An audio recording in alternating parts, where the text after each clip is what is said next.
Namaste, good evening. Many of you are probably familiar with the research of these last few years that basically says that as we get older, elderly people have an increasing sense of well-being, and that one understanding is that we're adaptable, and that as maturing beings, we go through our life, and as we experience the natural and the inevitable losses, there's a growing kind of acceptance of change. And with that acceptance of change, it enables more of an appreciation of the moment. That's one way of understanding this. And as we know, the main theme of our lives is change. Everything keeps changing. And rumor has it that upon leaving the garden, Eve said to Adam, "My dear, we are living in a time of transition." But doesn't it always feel that way? I mean, at any time in your life, it feels like, wow, I'm really in the midst of a lot of transition. There's a sense of that for many of us. And that, well, change is, if you really look close, it's unceasingly creative, the unfolding. There's also, if you take it from the perspective of the separate self, there's always a shadow there of this kind of looming sense of loss. And by what I mean is that anything that's born dies, which includes us. And so that means that there's a backdrop of this awareness of mortality that especially we humans with our particular kind of frontal cortex have, that's just always there, that can bring up for many a kind of background sense of anxiety. And for some, depression, and for some, turns into anger, for some, shame. It has a lot of different expressions. And that can get accentuated when we experience a real direct loss, when change means we've lost something we really value, whether it's a person that we love dies, or we're losing our own health, or a relationship that matters goes down. But then those feelings can get really accentuated. And in any given time, many of us are actually facing some fairly large loss. And the older we get, the more that's happening. And I'm curious, just as we sit here together tonight, how many of you are either facing or living right now with a fairly big loss in your life? If you don't mind sharing, because I'm certainly one of that. Okay. Thank you. So, one of the most central teachings on the path, and really this was quite at the heart of True Refuge, my book True Refuge, is that our capacity to live wakefully and lovingly and fully is totally related to our capacity to open to change and loss. That you can't separate the two. We cannot love and be really present with our life if there's a lot of resistance and tension around what's around the corner. And so that was it actually is what inspired me to write True Refuge, as I was dealing with a major loss in terms of my own personal health. And since writing the book, I've had so many people share their stories about moving through some pretty horrendous experiences. And what is it that allowed them? This is the inquiry. What allows us to open to the very experiences that we most, in our human separate egoic self, don't want to happen? How do we open? So this is going to be the theme of our class tonight. I invite you all to, whether you're dealing with something immediate and right in front of you, or any place that you find you're resisting how it's going. I mean, how is it that we begin to really find that quality of presence and heart that has room? So we'll look at really our relationship with change. In Buddhism, it's one of the key characteristics of existence described as anicca or anicca. And it's considered one of the places that's most essential for us to shine a light on. How are we relating to change, to loss? So I'll start with one approach.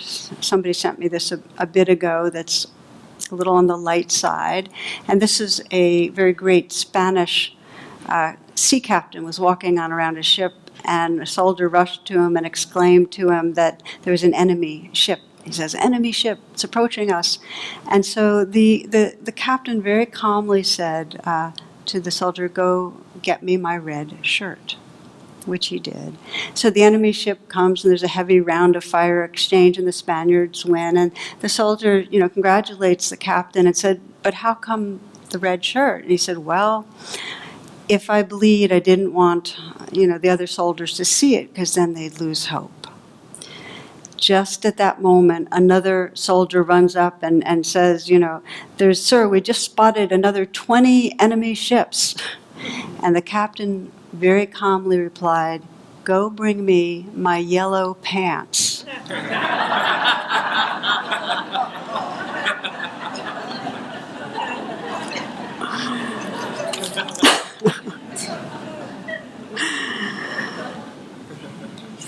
That's one approach.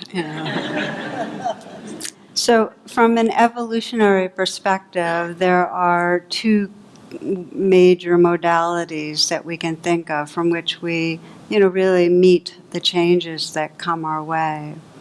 And the first one is really from the sense of an egoic self. It's when you're in that identity of I'm separate, and the world's out there and I'm in here, and what's happening is a danger and a threat.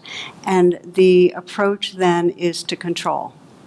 The egoic self goes right into controlling mode to defend against the fragility and the uncertainties of what's happening, which means sometimes control is denying, and sometimes control is manipulating other people, or shutting down, or getting caught in fear, grasping onto whatever provides some sense of security. Chogyam Trungpa described it that we become a bunch of tense muscles protecting our existence. So controlling. And some of you might remember the little story of a man who kind of falls off a cliff, and he's holding onto a vine or something like that. And, there's a tiger kind of walking back and forth on the top, and below him are these jagged rocks. And he says, "Oh, God, help me." And he hears a booming voice, "I'm here." And he says, "God, what do I do?" And the voice says, "Just let go." And then the guy goes, "Is anybody else there?"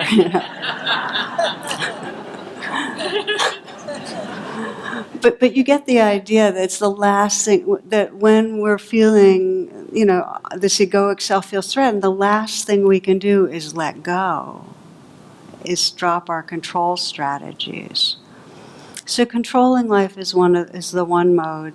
And then the second option, which is as we evolve, as we awaken, is meeting the changes, the challenges, the grief, the sense of loss, with a full sense of presence, a real letting be, with tenderness, which for those of you who are listening, was the theme of the meditation that we did together tonight, that you might want to explore. So this is a real open-hearted presence. This is a presence that really gets that life is coming and life is going.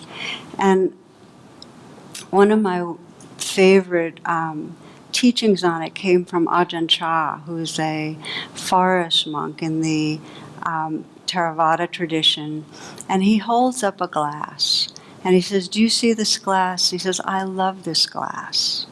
He says, "It holds the water admirably, and when the sun shines on it, it reflects the light beautifully, and when I tap it, it has a lovely ring. Yet for me, this glass is already broken. When the wind knocks it over, my elbow knocks it off the shelf and it falls to the ground and shatters, I say, of course. But when I understand that this glass is already broken, every minute with it is precious." So there's this quality when we really allow for everything's coming and going, including these bodies, including those that we most love. There's a sense of of how precious this life becomes. I remember some years ago, Thich Nhat Hanh, at a retreat that Thich Nhat Hanh held, the way he closed the retreat. And he had us get into pairs, and then he had us, namaste means I see the divine or the sacred in you, the timeless presence that's here. And then he'd have us hold each other, and with the first breath, we'd mentally whisper to ourselves, I'm going to die. And then the second breath, you're going to die. And then with the third breath, this is all while we're holding each other, and we have just these precious moments.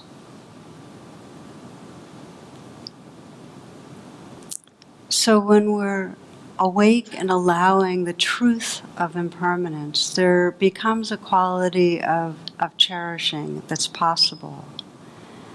And you might imagine what it would be like if all your important decisions, all the choices you are making in your days, all your responses to the people around you, were informed by this understanding of anicca, that it's coming and going.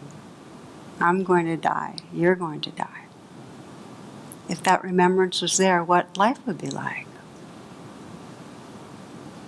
So you see, so there's a wisdom in it. This is the potential of our evolving consciousness to shift from that sense of impending doom and something's wrong and this is bad when we encounter losses, to a quality of real presence, cherishing, being right here.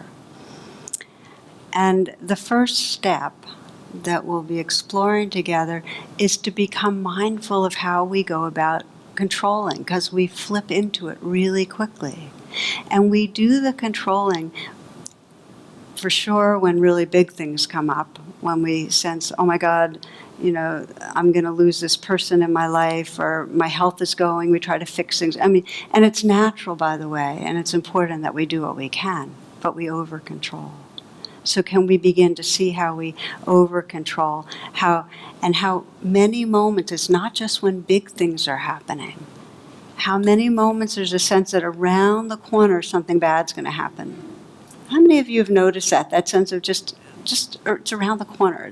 Yeah, so or a sense of you missed a bullet, but the next thing's going to go wrong. Or we're kind of waiting for the other shoe to drop, and that right now it might be okay, but I'm going to fail. I'm going to blow it next time in some way, or we're going to lose what we love.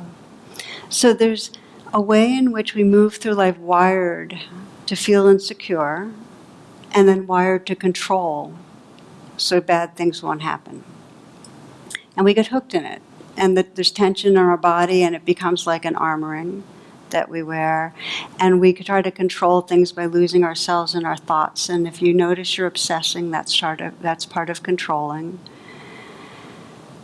We lock into emotional reactivity, and then we end up behaving in ways to try to protect ourselves. So we're going to look at the ways we control, but I want to just, as I was reflecting on this, I was reminded of a story that Tom Wolfe told in his book, The Right Stuff, that I wanted to share.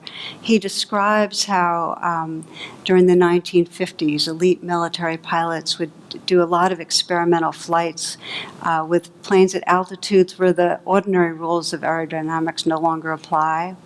And they'd get out there, and then the plane would do these wild things. It would tumble around in space, and it wouldn't respond in the ways it was supposed to. And what they did was they recorded the pilots as they were going into their final dive, the one that killed them, and as they were trying to figure it out and make things work. And they'd hear them screaming into the microphone, I've tried A, I've tried B, I've tried C, I've tried D, what do I do next? And as it turned out, the more frantically they maneuvered and tried to control things, actually the more terrifying the situation became. So the final solution emerged, interestingly, after test pilot Chuck Yeager was out there, and he hit his head, so he actually stopped controlling things, and he kind of fell through space for 7 miles, and then came into the denser atmosphere, and that's where he could, there's certain levels that we can control things. And that's when he can put the ship back into a spin and steady it and land. So he survived. And the answer to what do you do when things are like out there, like beyond the beyond, is you do absolutely nothing. You sit there and fall. And Wolf puts it this way. He says, you take your hands off the controls. In fact, that's the only choice you had.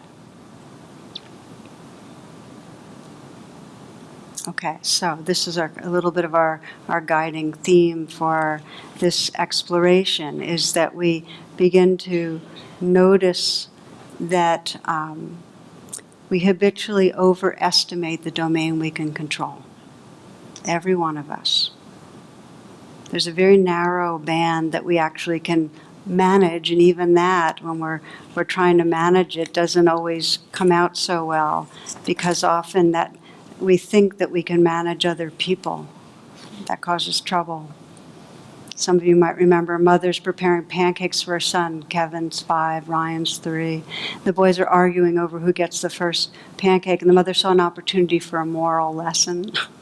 So she says, if Jesus was sitting here, he would say, let my brother have the first pancake. I can wait. So Kevin turned to his younger brother and said, Ryan, you can have the first chance at playing Jesus.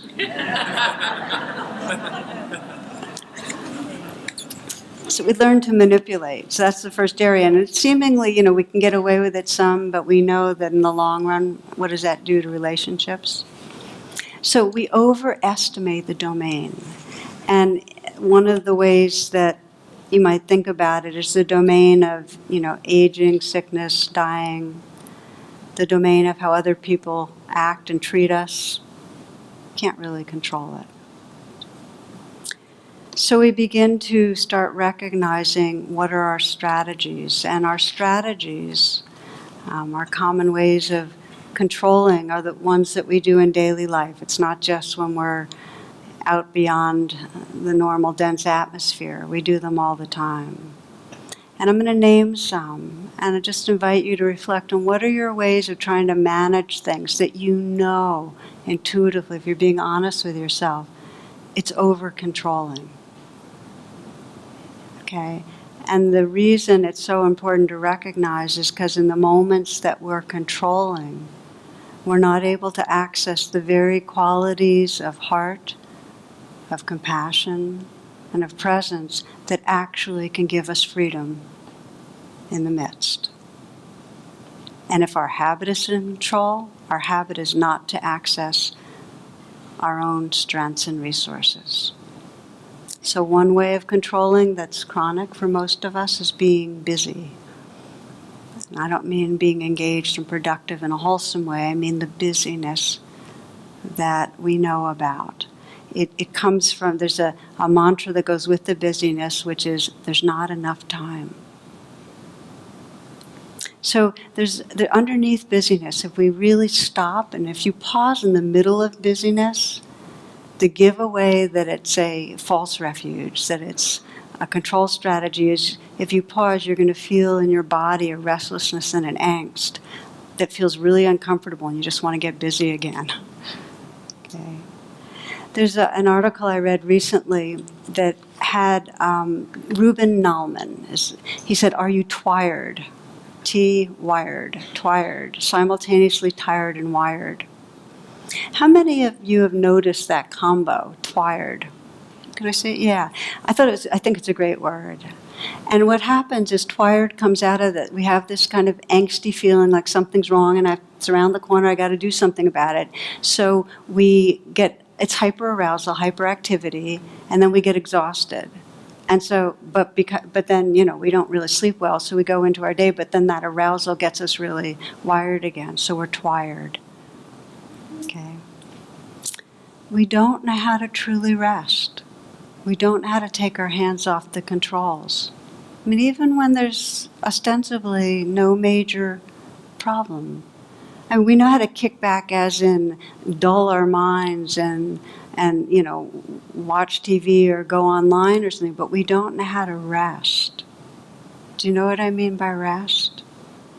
Really just stop the doing and just be, just here.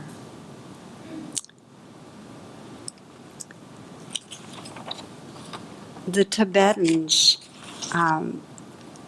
describe it that busyness is considered to be the most extreme form of laziness. And I think it's really very powerful because, we fill up the space so we don't have to relate to ourselves. It's like it's lazy because we're not willing to be with the rawness that's here, so we stay busy. So that's a main way that we try to control things. I remember one woman who found out she had a year to live, and she had maybe a 2-year-old daughter. Her mantra was, "There's no time to rush." So that's a control strategy that takes major intention. Another control strategy is all the ways we distract ourselves. And we know our routines. How we might have something real to engage with, but it's much easier to go online and just answer emails or float around online or get on the phone or text or, it's the book The Shallows that I mentioned. It keeps us on a thin level, but we don't have to drop into our life. And then another strategy of control is actually depressing, like sleeping, disconnecting, withdrawing, avoiding.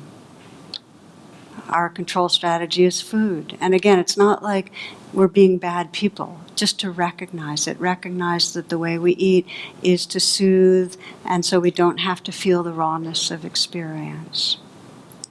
Our drugs, our alcohol. Big control strategy that most of us know about is denial. It's just acting as if, pretending as if, not acknowledging this hurts, this is hard, this is difficult. And in our culture, it's a death-denying culture, so it becomes, we're not invited to really share about what's difficult. So I'm giving right now some of the examples. The denial is really, really painful. I know one man who some years ago lost his job when the economy went down, couldn't find another job, and was unable to name how devastating that loss was for him. How much his sense of who he was just stripped away, and how much shame he felt. And he got very isolated in that, and his marriage crumbled. Not being able to grieve and name what's true makes us sick. For another, a couple that I talked to, their oldest daughter, I talked to many years after this happened, when their oldest daughter was killed in an accident. This is as the other children were growing up, and the family was not able to talk about it. And then as I got to know the family, how much injury that caused to the other children because there was some kind of a secret. So denial. Jung calls it the unlived life, that when we're not facing it and living it, it not only causes suffering to ourselves, but every relationship we're in. And then another control strategy is blaming, and that one is one of the most dangerous because, of course, it causes war. When we can't tolerate our experience, we find the cause outside us, we blame, and we attack.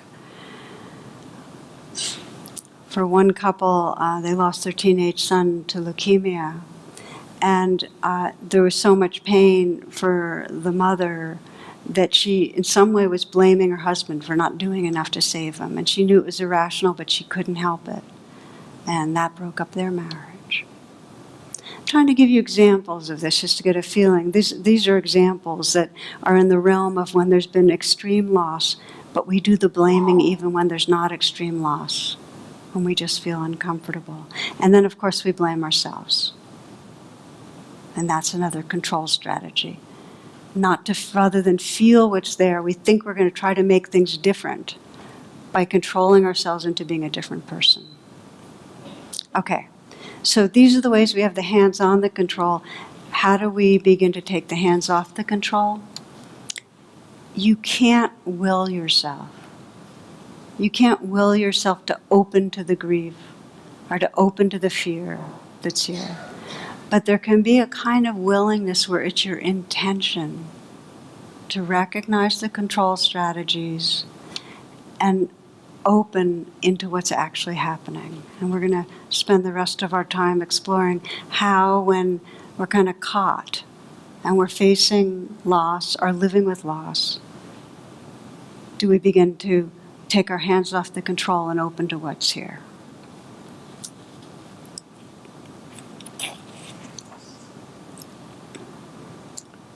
So as I often do, I thought I'd begin with my own story, that one of the time in my life that I saw with most clear relief the controller, and how the controller really didn't want to take hands off the controls, was when I was going through that decline, that health decline, and it was over a period of a number of years. But there was one particularly intense phase where I had gone to a retreat and I had a concussion. And I didn't quite understand the severity of it, and so over the next 6 months I was having all sorts of symptoms. But my controller self was kind of I was kind of denying how sick I felt and pushing myself and staying busy, because there were a lot more rewards to staying busy than having to cancel things and feel like a sick person. And the controller was doing a lot of self-judgment, like, I'm not dealing with this, I'm not figuring out how to fix myself. There was a lot of that. And then I had a real crash because I was pushing too hard and not taking care. And I landed up in the cardiac unit at Fairfax Hospital for a week. And nobody knew what was wrong. All that they knew from symptoms was that I had bradycardia. My blood pressure, my pulse was down so low I wasn't functional. So I was living, this is like a classic example of uncertainty. They didn't know, should we put in a pacemaker? I had every test in the book, and it wasn't coming out very clear. So I was facing this uncertainty. Was I going to have to cancel teaching? Should I just, cancel Wednesday night class? And the controller kind of would kick in and try to figure things out. But I remember one night I was lying there and a nurse came in and said to me, "Oh dear, you're feeling badly, aren't you?" And she kind of clucked sympathetically and left the room.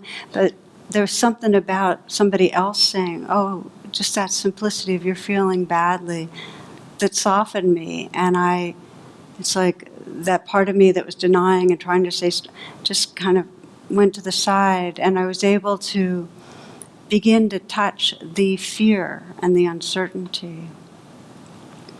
But over that week, the controller kept coming back. And I remember at one moment getting it, that I needed to really be with, just really be with. And I remembered a phrase from Chogyam Trungpa, which is, the practice is to meet your edge, what's really happening, and soften. To meet your edge and soften. Over and over again. And that captures the two wings of presence that really are liberating. Meeting our edge is to recognize fully, contact fully exactly what's here, the truth of the moment. That's the edge. And for me, the edge was fear and grief.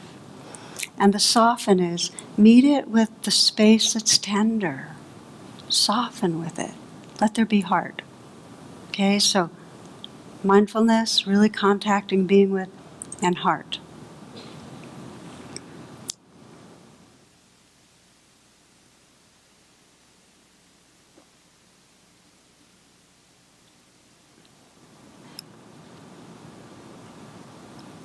So I remember towards the end, then one of the nights, as you know, in hospitals, there's no real night. It's like, people are always coming and so on.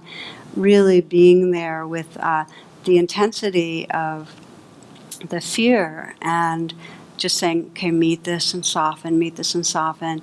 And it was, it was like a sense of dying. It's very hard to be with it. And I my mind would start obsessing again. I'd come back, be within it. It was like this gaping hole, this tearing feeling in my body.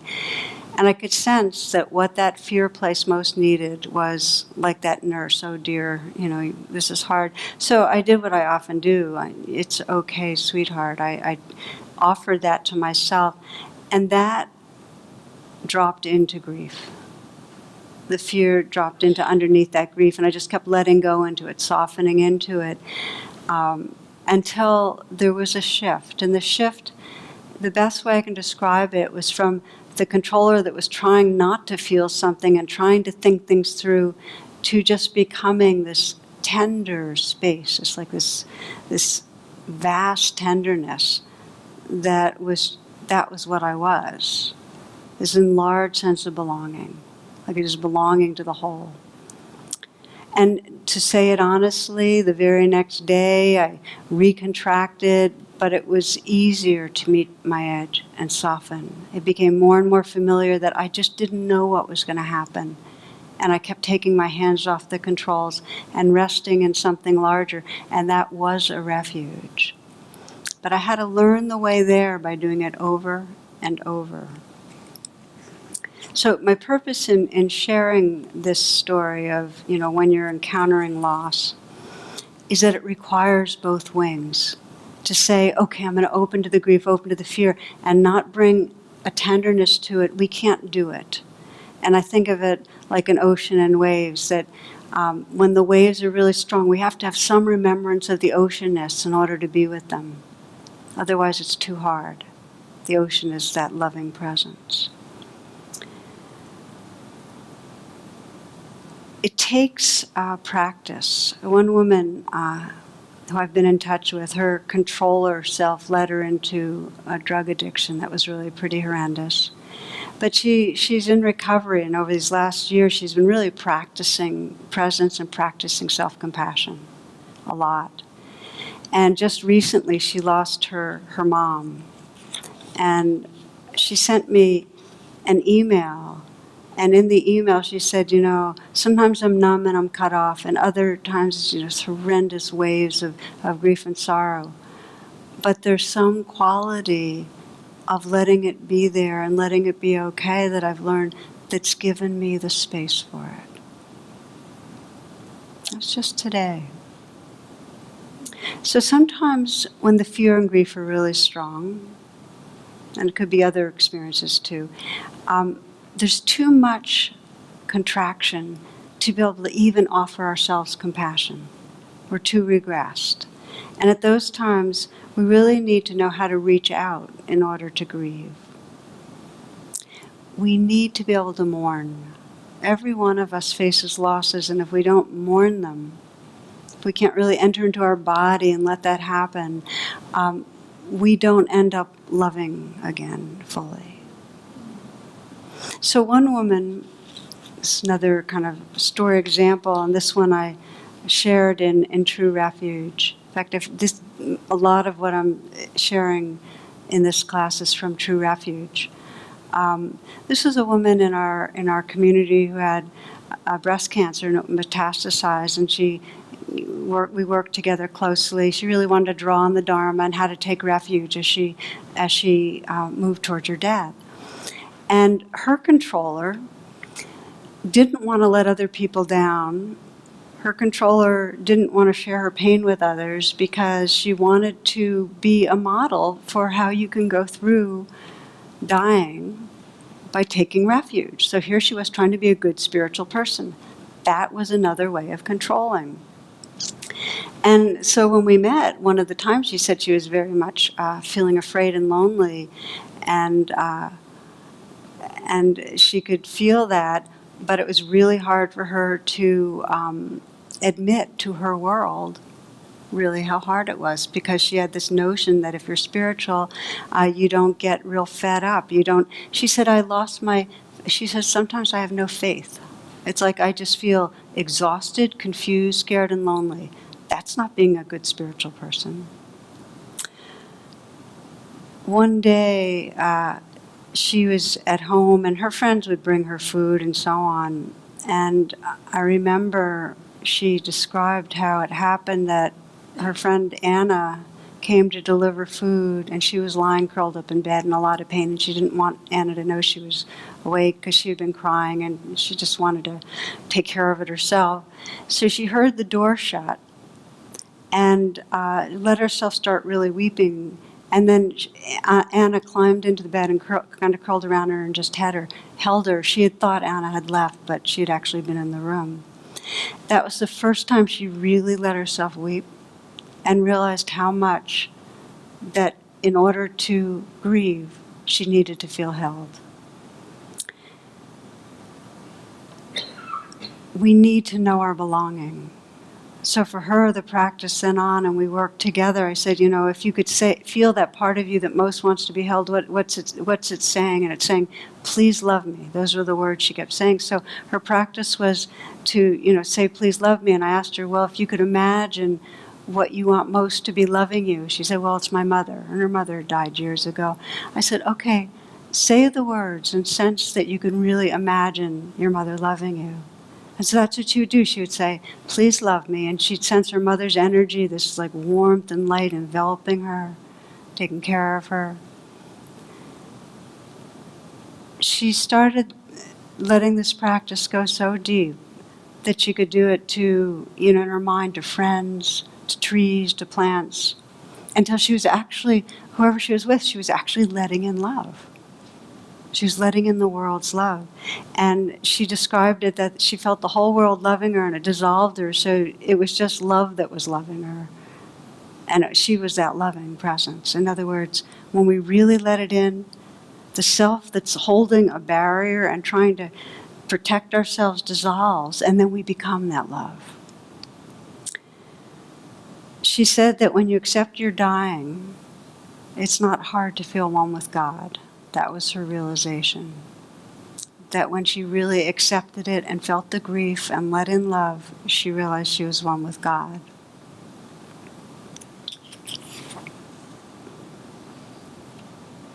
So again, I'm sharing this story because we sometimes have this notion when we're facing great loss that we're supposed to curl up in our own bed and weep it away or get through it, and it should have a certain timing.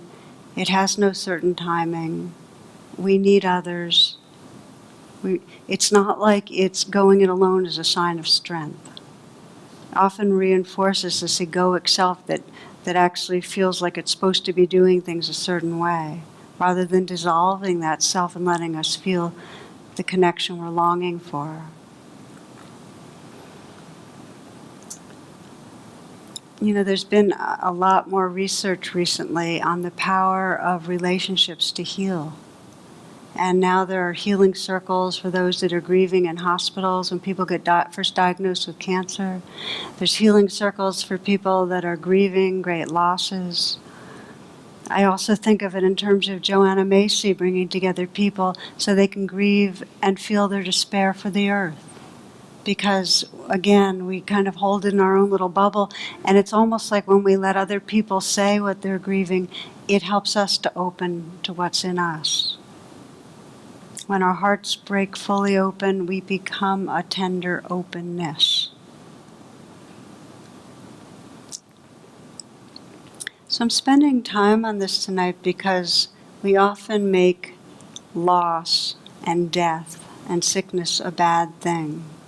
And if we consider it just part of this living, dying experience, then what comes up around it becomes a portal to what's sacred. It becomes a portal to really recognizing more fully who we are. We find right in the center of our sorrows, if you go really into grief, like really open into it, deeper and deeper, what you'll find in the very center is a very timeless and pure love. The grief is for a sense of lost connection. And if you trace it back, you come to the place in you which cherishes connection. And you trace it back even further, you become that cherishing. You become that sense of belonging. In the Lakota Sioux tradition, A person who is grieving is considered most wakan, W-A-K-A-N, and that means most holy. Again, it's a portal. And there's a sense that when someone is struck by loss, there's an openness to that which is beyond this world that occurs. When you really feel lost, when the ground is shaken, there's the veil thins and there's more access to a sense of the timeless, the eternal. So grieving people's prayers are considered especially strong. It's proper to ask them for help in the Lakota Sioux tradition. I think there's something really beautiful about that most of us have touched in some way, that when we've really opened to grief and let it really move through us, there's sometimes in the aftermath of the emotion a kind of quiet tenderness that feels like home. And we're really in touch in those moments. So we're exploring really how to shift from hands on the controls to discovering this holiness and this wholeness of being where that tenderness lives. And one of the most beautiful examples I've heard of that is from Thich Nhat Hanh. And I mentioned last week that he's suffered a brain hemorrhage and he's pretty frail and sick. He's in his own process of passing. We don't know when. But I want to share his story about experiencing his mother's death, because he experienced it as one of the great misfortunes of his life. And he grieved her for more than a year, like really active grieving. And we need to do that. And then after that year, she appeared to him in a dream.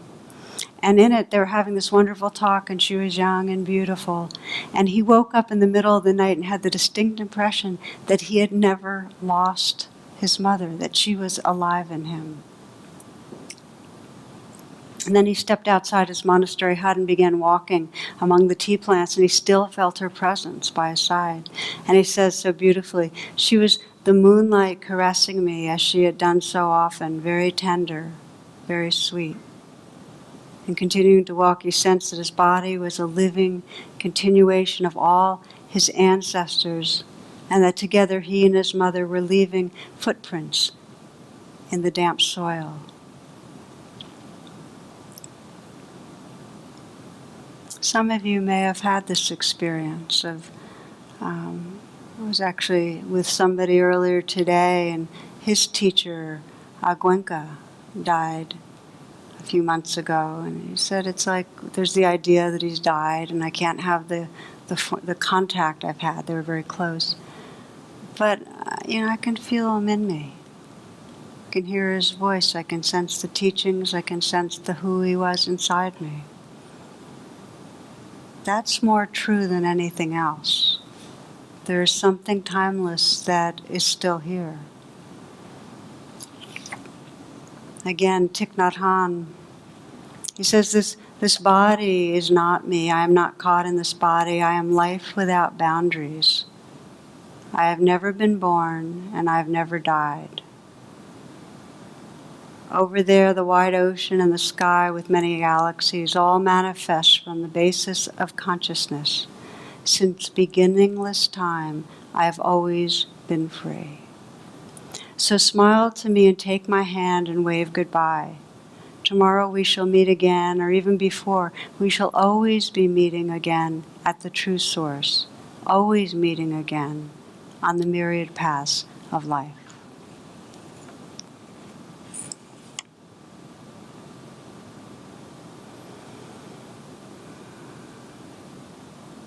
So we're really looking at how we engage with this ever-changing world, this world of coming and going, and discover something timeless, some stillness, some eternal quality of loving.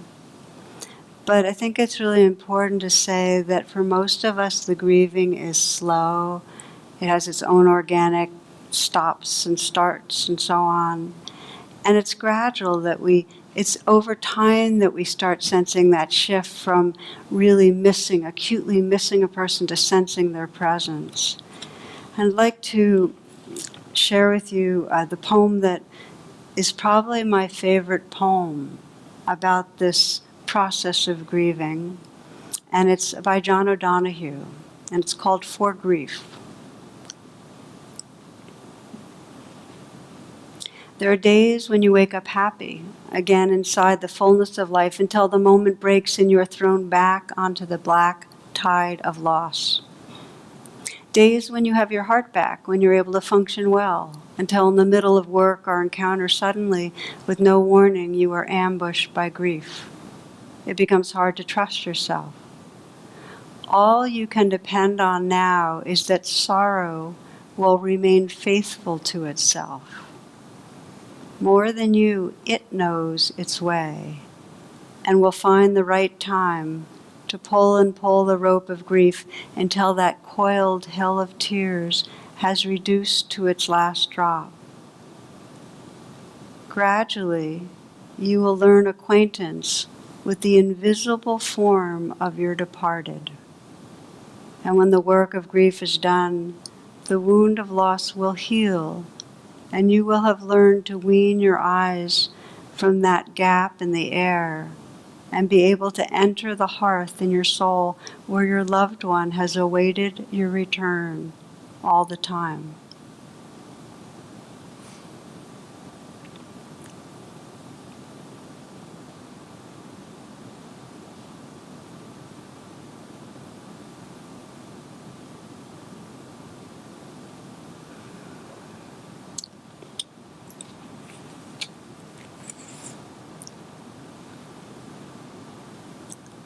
So this is something that for so many of us we hear and we know it's truth.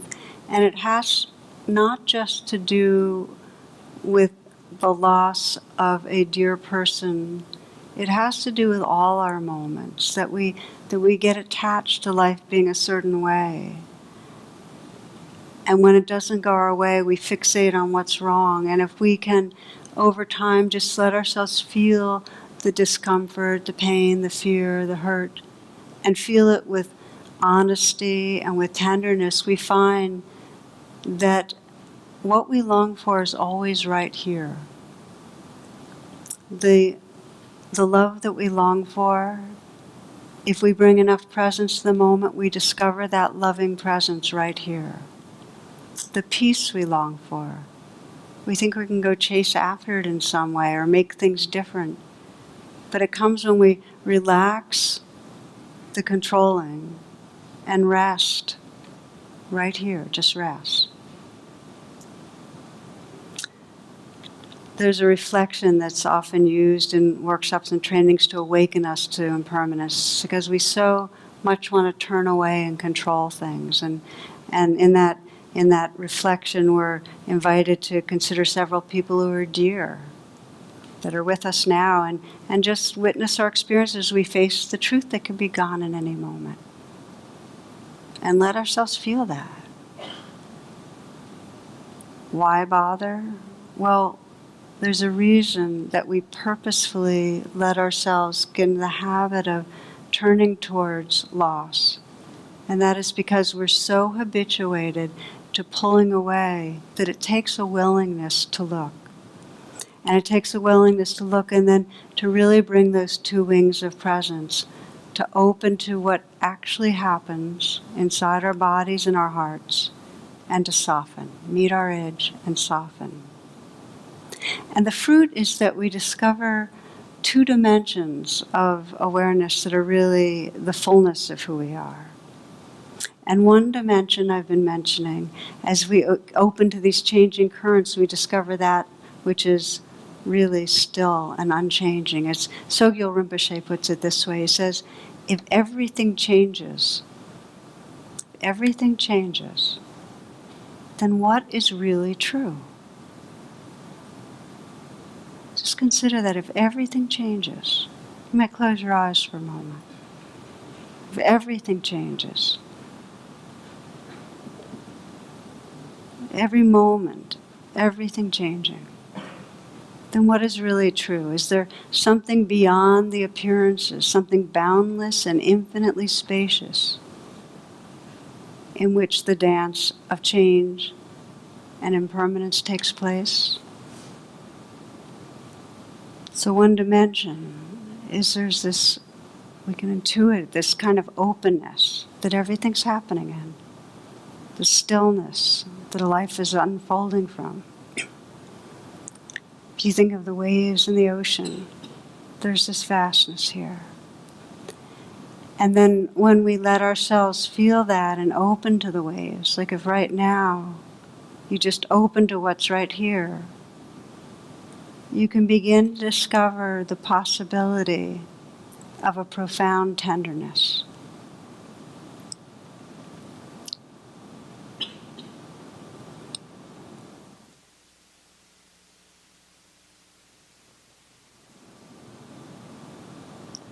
Sri Nisargadatta says, look inside. When I look inside, wisdom tells me I'm nothing. When I look outside, love tells me I'm everything. Between the two, my life flows.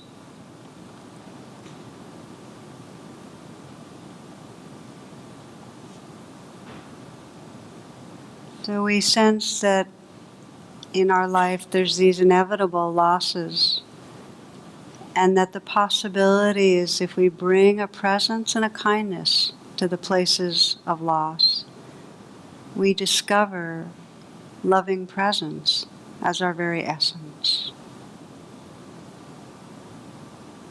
We'll close, continuing. You might, if you haven't closed your eyes already, with these two wings of presence, meeting our edge and softening with what's right here. Just very honestly sense what's right here. In welcoming everything, we don't have to like what's arising. Just simply bring our presence. Feeling the sensations in the body.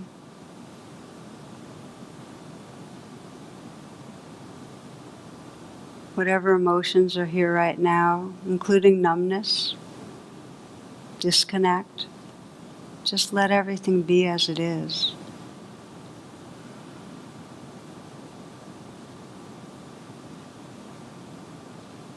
Can you sense that nothing is holding still?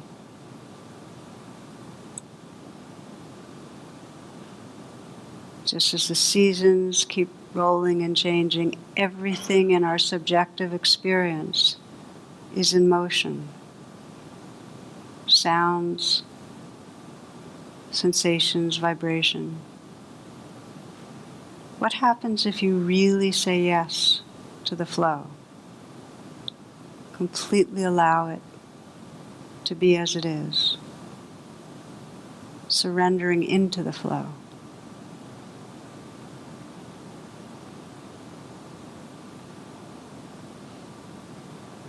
Everything changes, then what really is true?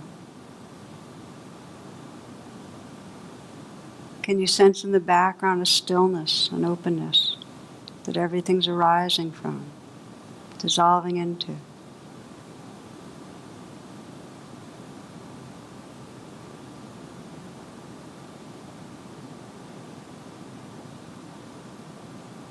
Can you sense if you rest in that openness, this possibility of regarding all the changing waves on the surface of our life with profound tenderness.